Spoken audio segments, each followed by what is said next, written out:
ഇന്നലെയും മിനിങ്ങാന്നും ഒക്കെ ആയിട്ട് മേടിച്ച കുറേ പച്ചക്കറികൾ ഇരിപ്പുണ്ട് കേട്ടോ. ഇത് കുറച്ച് മുറിച്ച കഷ്ണങ്ങളൊക്കെ ആയിരുന്നു. ഇതൊക്കെ പെട്ടെന്ന് ചീഞ്ഞു പോകും. അല്പം ചെയ്യാനൊക്കെ തുടങ്ങിയിട്ടുണ്ട് കേട്ടോ. ഇതിൽ നിന്ന് നല്ല ഭാഗങ്ങളൊക്കെ എടുത്ത് നമുക്കൊരു പെട്ടെന്നൊരു അവിയലുണ്ടാക്കാം. സാമ്പാർ വെച്ചാൽ അത്രയ്ക്ക് അങ്ങ് ഓടില്ല ഇവിടെ. അവിയലാകുമ്പോൾ പെട്ടെന്ന് തീർന്നോളും.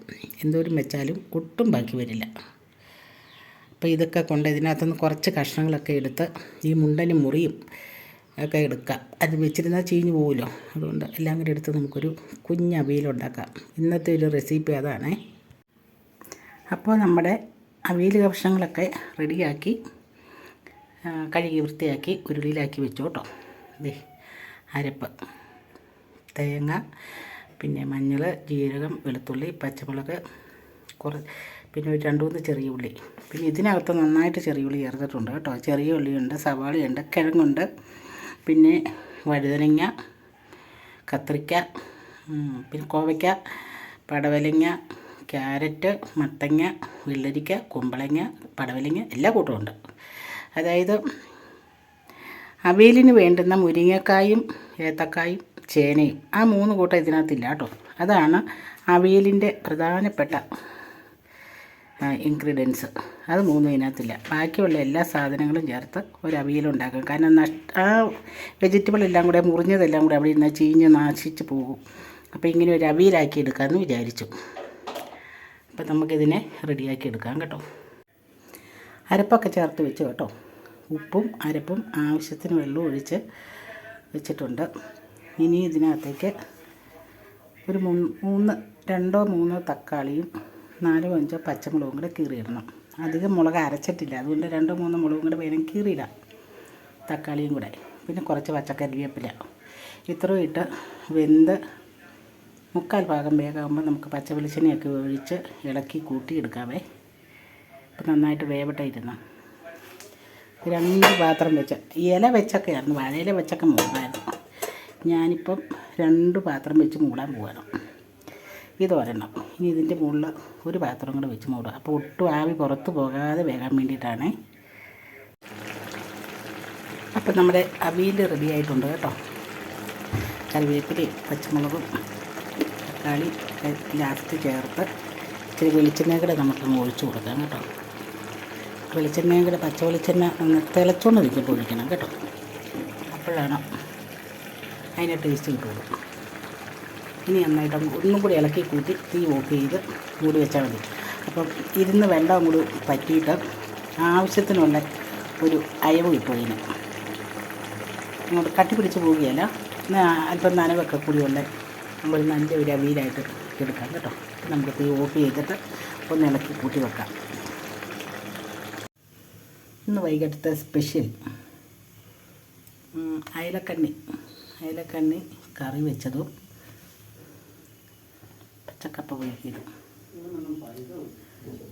അപ്പം നമുക്ക് ഇതിനെ റെഡിയാക്കി എടുക്കാം കേട്ടോ. അവിയൽ നേരത്തെ വെച്ചു അത്താഴത്തിനായിട്ട്. അപ്പോൾ കപ്പയും വേവിച്ച് മീനും കറി വെച്ചാൽ പിന്നെ ചോറുണ്ടൊന്നും പരിപാടിയില്ല.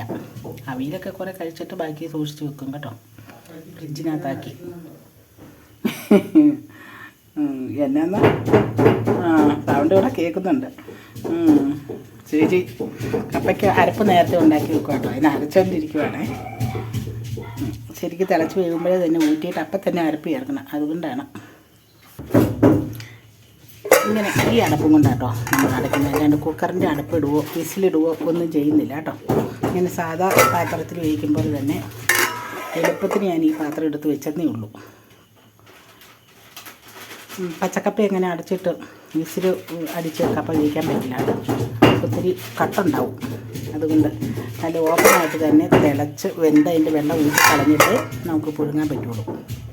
അപ്പോൾ നമുക്ക് മീൻ കറി വെച്ച് കപ്പയെ റെഡിയാക്കാം. നമുക്ക് കപ്പയ്ക്ക് വേണ്ടിയിട്ടുള്ള മീൻ കറി വെക്കാൻ നോക്കാം കേട്ടോ. ഒത്തിരി കലാപരിപാടികളും ആഘോഷങ്ങളും ഒന്നും ഇല്ലാത്ത രീതിയിൽ പെട്ടെന്നൊന്ന് ഉണ്ടാക്കിയെടുക്കുന്നൊരു കറിയാണ്. കടുക് നന്നായിട്ട് പൊട്ടിക്കഴിയുമ്പോൾ എന്തോ ഉലുവ,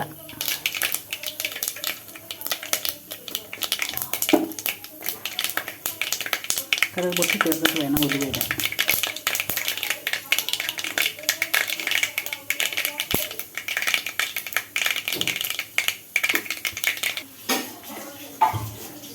ഉലുവയിട്ട് കൊടുക്കാം കേട്ടോ.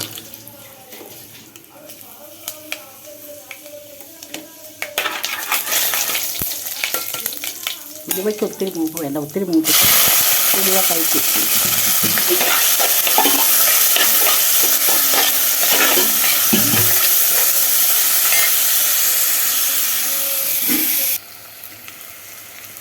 ഉപ്പും മഞ്ഞൾപ്പൊടിയും കൂടി ഇട്ടു വഴറ്റി കേട്ടോ. അപ്പോൾ വെളിച്ചെണ്ണയ്ക്കകത്ത് കിടന്ന് ഉപ്പും വെളിച്ചെണ്ണയും കൂടെ കൂടി കിടന്ന് അതിനകത്ത് കിടന്ന ഉള്ളി വഴണ്ട് വരുമ്പോൾ ഉണ്ടല്ലോ ഒരു നല്ല ടേസ്റ്റ് വരും കേട്ടോ. നന്നായിട്ട് വഴറ്റണം, അല്ലെങ്കിൽ കറി കറുകുന്ന ഉള്ളി കടിക്കും. നന്നായിട്ട് വേവണം എണ്ണയ്ക്കകത്ത് ഉപ്പിനകത്തും കിടന്ന്. എന്നിട്ട് വേണം മുളക് പൊടി ചേർക്കാൻ.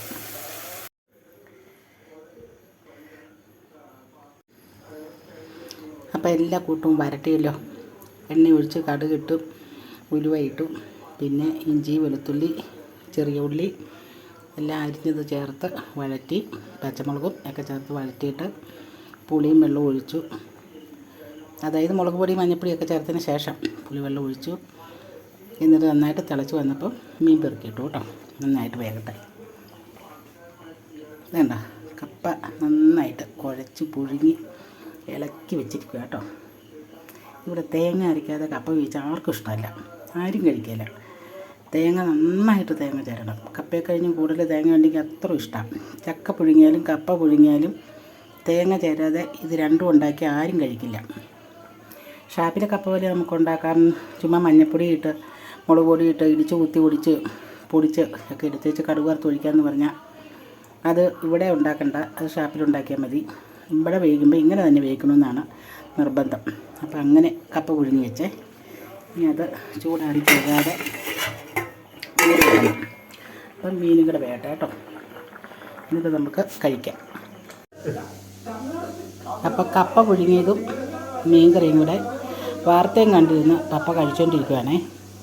വൈകിട്ട് കപ്പ പുഴുങ്ങിയത് മീൻ കറിയൊക്കെ കഴിച്ചാൽ പിന്നെ ചോറ് കഴിക്കുന്ന ഒരു പരിപാടി ഇല്ല. ഇത് കഴിച്ചിട്ട് വെള്ളമൊക്കെ കുടിച്ചിട്ടും കിടന്നുറങ്ങും. മീനിന് പുളിയൊക്കെ പിടിച്ചു കേട്ടോ. ഭംഗിയായിട്ട് പുളിയും പിടിച്ചു, വേവുകയും ചെയ്തു. നല്ല ടേസ്റ്റും ഉണ്ട്. അയലക്കണ്ണി എന്ന് പറഞ്ഞൊരു സൈസ് മീനാണ് ഇത്. അയലയല്ല, കൊഴുവാച്ചാളയല്ല. പിന്നെ എന്നതാ വേറൊരു പേരുണ്ടല്ലോ മീന്. നമ്മുടെ മീൻ കടയിൽ വങ്കടയുണ്ടായിരുന്നു, കിരിയാനുണ്ടായിരുന്നു, ഈ അയലക്കണ്ണിയുണ്ട്, മത്തിയുണ്ട്. മത്തിക്കൊക്കെ വലിയ 100-300 രൂപയൊക്കെ കേട്ടോ. റോക്കറ്റ് കുതിച്ച് വരുമ്പോഴാണ് മത്തിയുടെ വില മറ്റേ കയറി പോകുന്നത്. അതുകൊണ്ട് ഇതിനും നല്ല വിലയുണ്ട്, പക്ഷേ ഇത് മാത്രം മേടിച്ചോളൂ കേട്ടോ. അപ്പോൾ അങ്ങനെ പപ്പയ്ക്ക് കഴിക്കാൻ കൊടുത്തു. ഇനി ബാക്കിയുള്ളവർക്കും കൂടെ കൊടുക്കട്ടെ.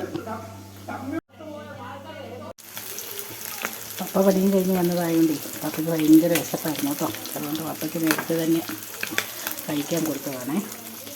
അപ്പോൾ എല്ലാത്തിൻ്റെയും തീയൊക്കെ കിടക്കട്ടെ കേട്ടോ, മൂടി വെക്കട്ടെ. ഇപ്പോൾ പുളിയൊക്കെ നന്നായിട്ട് പിടിക്കും. നല്ല ഭംഗിയായിട്ട് പുളി പിടിച്ച് എണ്ണ തെളിഞ്ഞ് നിൽക്കുന്നുണ്ട്. നമുക്ക് മൂടി വയ്ക്കാം കേട്ടോ.